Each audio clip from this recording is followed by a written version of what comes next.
So now we can move on to the main topic of this video lecture, albeit optimization.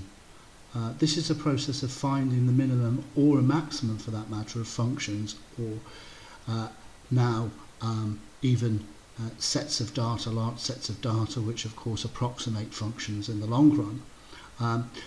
This is a very well developed branch of applied mathematics, and there are therefore a number of techniques available. There's the so-called non-derivative methods, which include the important Nelder-Mead method, gradient descent methods. We have genetic algorithms, simulated annealing, and linear and nonlinear programming. The process can be summarized by finding the minimum of a vector function subjected to a number of constraints. So we say this is a minimum such that the function, the minimum of an objective function I, and then we have another of what we call fi functions, which are constraint functions, which will be less than a particular vector when n goes from 1 to all the way up to n, big N. It should be strenuously noted that there's certainly no general solution to the problem, and hence a number of methods are used to solve rather specific cases, and will be the main subject now of this video lecture. So I think essentially the easiest way to see these things is the techniques, what we call the non-derivative techniques, such as the Nelder-Mead, is to look at this in 2 dimensions, the so-called downhill simplex. These essentially use triangle analogues, so triangles in 3D. So for instance, a triangle, a simplex in 3D would be the tetrahedra that you've come across probably from meshing in fluid dynamics. And there'll be 4 dimension and 5-dimension and 6-dimension analogues of these, as we'll see. However, obviously we can't draw these, as we can only see things in 3 dimensions. These essentially, as I say, use simplexes, which are triangular analogues to find, by selecting the minimum point and dividing the distances from the minimum to the other 2. 2 in 2D points are shown. So here we're trying to find a minimum, and we would have basically 2 guesses where we think the minimum occurs, and we would strike one halfway between those 2 extremes, and we would compute the value of the function which we're trying to find a minimum of. We can then just turn around and say, okay, right, which one's smaller? So what's closest to the minimum? Well, in this case, it's that one, and that one. So we just choose this one and this one as we move forward. Okay. Well, this one and this one are now minimum. So we'll choose that one and we'll compute. Oh, that's handy. Now I've blown this up so you can see it. That's handy. Only these 2 now. Then I've blown this up again so you can see it again. Only these 2. And eventually you'll find that the algorithm will, an algorithm such as the downward simplex method will eventually find the minimum, probably after quite a lot of iterations. And also it must be said that this is for very simple for this particular function,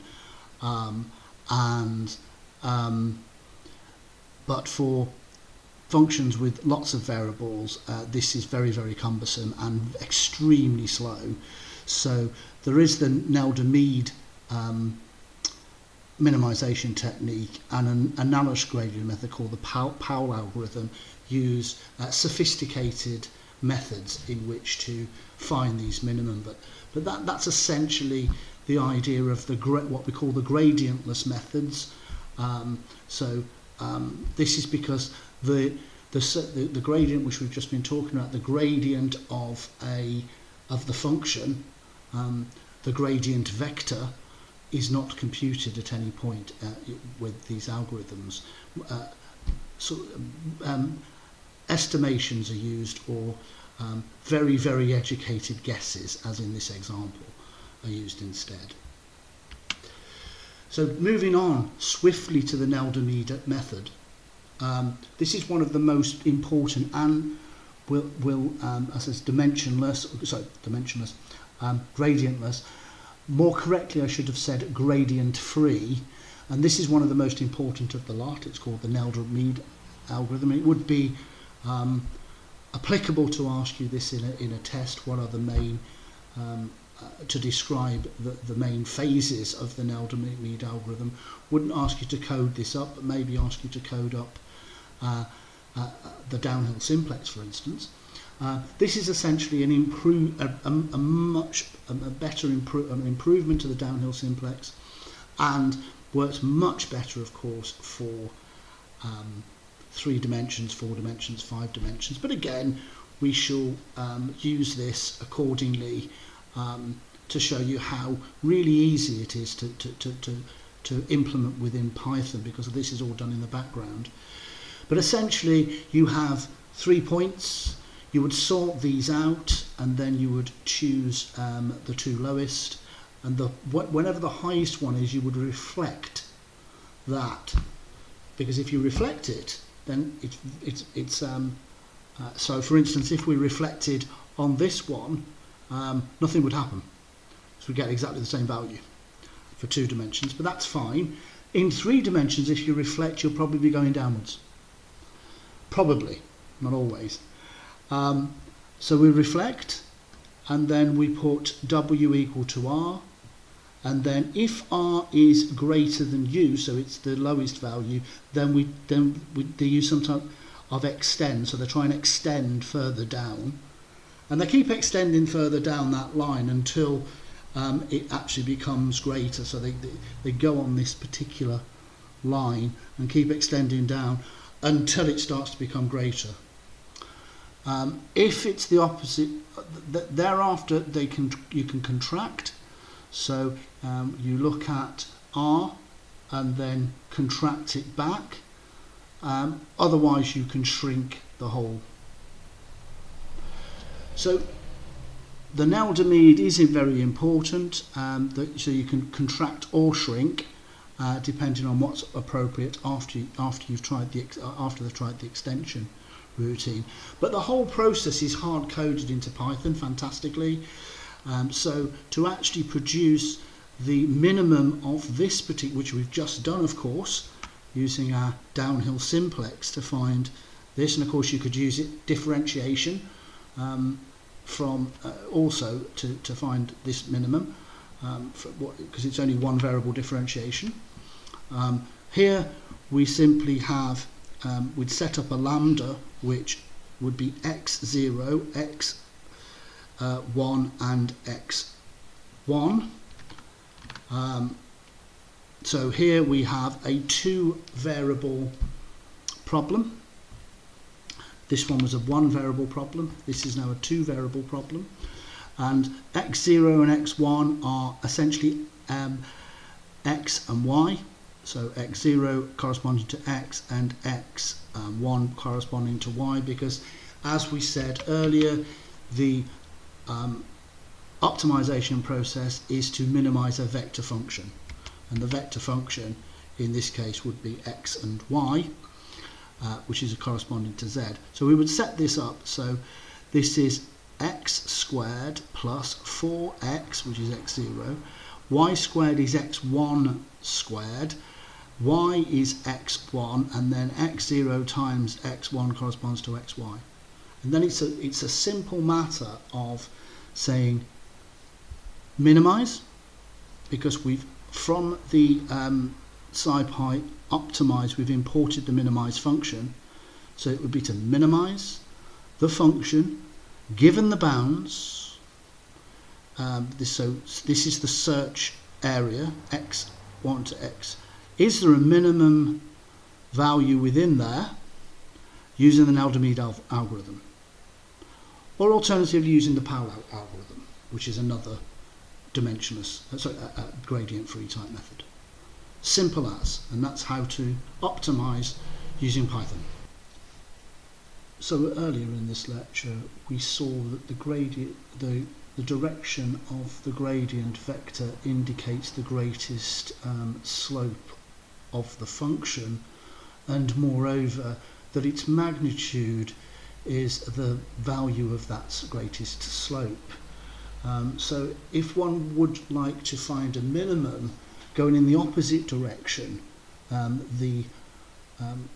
would be a salient way to try and find the minimum and use an algorithm which to compute that each time, is the basis of the so-called gradient descent methods. The method is highly analogous to the Newton-Raphson routine which we use to compute the roots of a polynomial, or of roots of nonlinear functions, I should say, where the new value is approximated from the old value multiplied by some constant, and the gradient of evaluated at the old function, and then it's computed over and over again.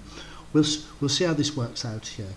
So we have a function here which is z y squared minus xy plus 2y plus x squared minus 5x, and we can compute its gradient or its Jacobian. The way in which we do that is we say the grad of z is equal to j, differentiate with respect to x and put that in the I slot, and differentiate with respect to y and put it in the j slot. So we have the function that I want to minimize, the optimization function, which is I've set up here as a lambda in Python, and I'm putting x1 equal to y and x0 equal to x. Usual nomenclature. I mean, in retrospect, we should have possibly called this x1 squared minus x0 x1, which is probably more usual in the language of optimization, but not to confuse matters, I've just mapped x1 equal to y and x0 equal to x in this particular case. I've done this manually, and then I've used the built-in Python system. So this is something for you to, again, play around with. There will be some exercises for us to complete within the workshop sessions, but put simply, I've set up an array, a NumPy array, and I've put the old value initially equal to 1.2 and 2.8, and then I've set up this many iterations, and I've said that x goes from I equals 1 to n plus 1, so 26 iterations, I guess, and then I've said the new value is equal to the old value minus 0.1, this was arbitrarily chosen, times the gradient of x old. And the gradient of x old is actually here, but of course would have to be called before I issue this. It's just I've changed this for space and for aesthetic reasons.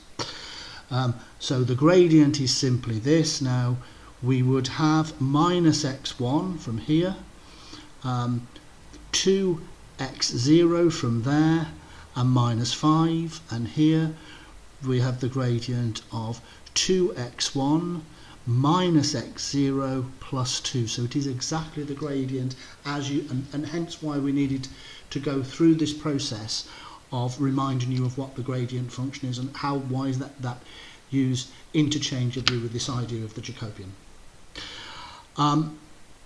So two methods in which to do it. I've just iterated for 25, and the other one I've done a more sophisticated method where we've set up the first two, the values of x and y. Initially I've put the new equal to 0 times the old, and then thereafter we have put the number of iterations. So while this convergence criteria, which is the L1 convergence criteria, is less than or equal, greater or equal, I should say, to minus 1 times 10 to the 5. So while that number is greater than that value, and of course this minus this will of course give you that result. Then I've said the new value, and this time I've used 0.225 just so you can see the differences between the two on how quick or slowly they can converge. And we have x new, and then I've just applied the formula, equals x old minus grad f. Grad f is another function, of course, which would need to be called before this, just to remind you. And x new, I've just applied the formula, and then I've tried to compute the norm, L1, that's what the NM's for. This is called the error norm, or the norm, the L1 norm, which is the maximum value between the x new and x old, which will give us a single value, of course, even though it's working on vectors.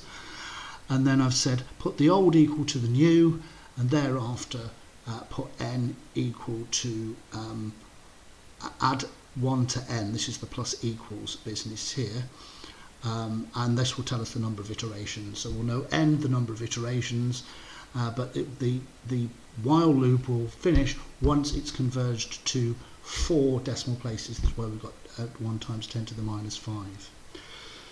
An alternative and much more efficient way of computing these for any function whatsoever are the lines below, where here I've used the conjugate variable method and a couple of algorithms, Newton's conjugate variable method, which is a variation on a theme, and the Boyd, Fletcher, Gold and Shumarov method.